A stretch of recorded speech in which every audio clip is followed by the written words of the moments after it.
Guys ഇതൊരു short video ആണ്, അധികമൊന്നും പറയാനില്ല. ബ്രോമാൻസിനെ പറ്റിയാണ് പറയാനുള്ളത്. ഒരു എൻ്റർടൈനറാണ് പടം. തണ്ണീർമത്തൻ ദിനങ്ങളും പിന്നെ മറ്റേ പടത്തിൻ്റെ പേരാണ് പ്രേമലും പ്രതീക്ഷ പോയി. പക്ഷെ അത്ര ഇല്ലെങ്കിലും ലാഗൊന്നുമില്ല, കണ്ടിരിക്കാനുള്ളതുണ്ട്. ഒരു ലാഗും ഇല്ല. ഫസ്റ്റ് ഹാഫ് സെക്കൻഡ് ഹാഫ് ഒക്കെ എൻ്റർടൈൻമെൻ്റ് ആണ്. ആ ലെവലില്ലെങ്കിലും പടം ഫാമിലി ആയിട്ട് പോയി കാണാം.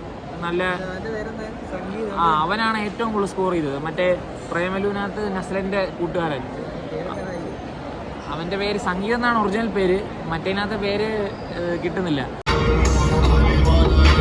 അവൻ അടിപൊളിയായിരുന്നു. അവനാണ് ഏറ്റവും കൂടുതൽ സ്കോർ ചെയ്തത്. കയ്യിൽ നിന്ന് കുറേ സാധനങ്ങളിട്ട് അവൻ അടിപൊളിയായിരുന്നു. പിന്നെ ബാക്കിയുള്ളവരൊക്കെ ഓക്കെ ആയിരുന്നു. അവനാണ് ഏറ്റവും ടോപ്പായിട്ടുള്ളത്. മാത്യുവിനേക്കാളും ഒക്കെ അവനായിരുന്നു നൈസ്. മാത്യു കുറേ ഓവർ ആക്ടിങ് ഉണ്ടായിരുന്നു ഇടയ്ക്ക്.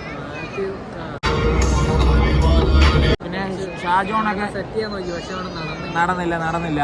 തണ്ണീർമത്തനകത്ത് കുറേ സാധനം സെറ്റ് ചെയ്തു. ഷാജോൺ നൈസായിരുന്നു. ആ നടിയും കുഴപ്പമില്ലായിരുന്നു.